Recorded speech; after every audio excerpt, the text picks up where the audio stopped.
খুব বেশি oily food খাওয়ার পর আপনাদের যদি মনে হয় যে এবার হেলদি ফুড খাওয়া উচিত, তাহলে এই রেসিপিটা আপনাদের জন্যে। আমি যে রেসিপিটা আপনাদের সাথে শেয়ার করতে চলেছি সেটা বানানো খুবই ইজি। খুব কম সময়ে হাতে থাকা কয়েকটা উপকরণ দিয়ে আপনারা এটা ইজিলি বানিয়ে নিতে পারবেন। আর এটা বানাতে আপনাদের বেশি তেলের প্রয়োজন হবে না, মাত্র 1 চামচ তেল দিয়ে আপনারা বানিয়ে নিতে পারবেন। তো চলুন বেশি দেরি না করে শুরু করছি আমার আজকের এই সহজ রেসিপি। নমস্কার, আমি পিনু, কুক উইথ পিনুতে আপনাদের সবাইকে স্বাগত। এই রেসিপিটা বানানোর জন্য সবার প্রথমে আমি এখানে নিয়েছি মুগ ডাল। 200 গ্রাম মুগ ডাল ভালো করে ধুয়ে আমি ভিজিয়ে রেখে দিয়েছিলাম 2 থেকে 3 ঘন্টার জন্যে। আমি এই জলটাকে ছেঁকে নিয়েছি।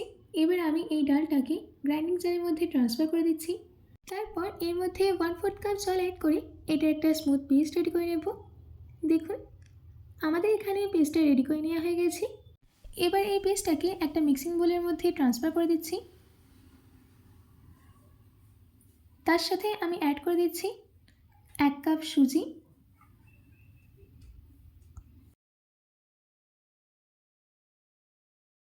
দিচ্ছি 1 কাপ টক দই।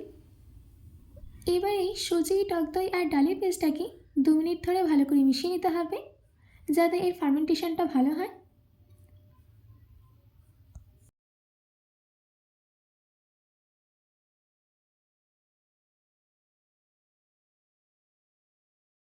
তিন মিনিট এইগুলোকে ভালো করে মিশিয়ে নেওয়া হয়ে গেছে। এবার আমি এর মধ্যে কিছু ভেজিটেবলস অ্যাড করে দেব। দিয়ে দিচ্ছি 2টো মিডিয়াম সাইজের কুচি করে রাখা টমেটো, দিচ্ছি 2টো মিডিয়াম সাইজের কুচনো পেঁয়াজ, তার সাথে দিচ্ছি একটা গ্রেট করে নেওয়া গাজর, ঝালের জন্য দিচ্ছি 3টে কাঁচা লঙ্কা কুচি। এবার এই সব ভেজিটেবলসগুলোকে ভালো করে মিশিয়ে নিতে হবে।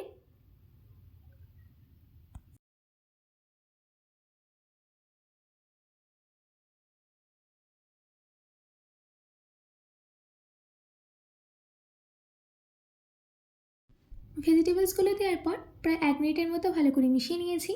এবার আমি এর মধ্যে অ্যাড করে দিচ্ছি 1 ছোটো চামচ হলুদ গুঁড়ো, দিচ্ছি স্বাদ মতো নুন, আর তার সাথে দিয়ে দিচ্ছি 1/4 কাপ জল।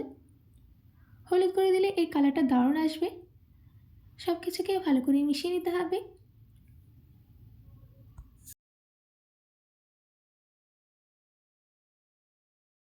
সব কিছুকে ভালো করে মিশিয়ে নেওয়া হয়ে গেছে। এবার আমি এটাকে ঢাকা দিয়ে 15 থেকে 20 মিনিটের জন্য রেস্টে রেখে দেবো। 20 মিনিট বাদ ফিরে আসছি। 20 মিনিট বাদ আমি ঢাকাটাকে খুলে নিয়ে এর মধ্যে অ্যাড করে দিচ্ছি 1 স্যাশে ইনো। ইনোটা অ্যাক্টিভেট করার জন্য দিয়ে দিচ্ছি 3 চামচ জল। জলটা দেওয়ার পর ইনোটাকে ভালো করে মিশিয়ে নিতে হবে। আপনাদের কাছে যদি ইনো না থাকে তো আপনারা ইনোর বদলে বেকিং সোডা ইউজ করবেন 2 চিমটি। ভালো করে মিশিয়ে নেওয়া হয়ে গেছে। এবার আমি এটাকে সাইডে রেখে দিচ্ছি। এইদিকে আমি ইডলি স্ট্যান্ডের গায়ে ভালো করে তেল গ্রিস করে দিচ্ছি। আমি এখানে সর্ষের তেল গ্রিস করছি। সর্ষের তেলগুলোকে ইডলি স্ট্যান্ডের গায়ে ভালো করে গ্রিস করে নেওয়া হয়ে গেলে অল্প করে ব্যাটার দিয়ে দিতে হবে, বেশি ব্যাটার দেবেন না। এই ডিশটা আপনারা সকালের ব্রেকফাস্টে, বাচ্চাদের টিফিনে কিংবা রাতে ডিনার হিসেবে খেতে পারেন।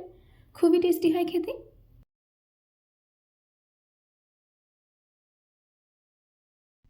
আমি এখানে ইডলি স্ট্যান্ডটাকে রেডি করে নিয়েছি। এবার আমি এটাকে স্টিম করে নেব। আমি এখানে ইডলি মেকারের মধ্যে 5 কাপ জল গরম করতে দিয়েছিলাম, যাতে ইডলি মেকারটা কালো না হয়ে যায়, তার জন্য আমি একটা লেবুর টুকরো দিয়ে দিয়েছি। জলটা হালকা গরম হয়ে গেলে এই স্ট্যান্ডগুলোকে রেখে দিতে হবে। এবার ঢাকা দিয়ে 10 থেকে 12 মিনিটের জন্য স্টিম হতে দেব।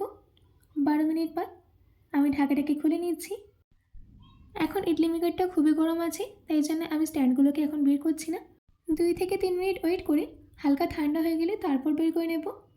3 মিনিট বাদ আমি এই স্ট্যান্ডগুলোকে বের করে নিচ্ছি। আমাদের এখানে ইডলির স্ট্যান্ডটা কিন্তু সম্পূর্ণ ঠান্ডা হয়ে গেছে।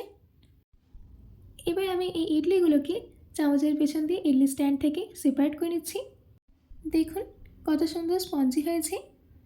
এবার আমি এটাকে সার্ভ করে নেব। আমি এখানে একটা চাটনির সাথে সার্ভ করে নিয়েছি।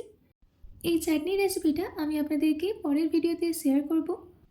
আশা করছি আমার আজকের এই ইজি হেলদি টেস্টি ব্রেকফাস্টের রেসিপি আপনাদের খুবই ভালো লেগেছে।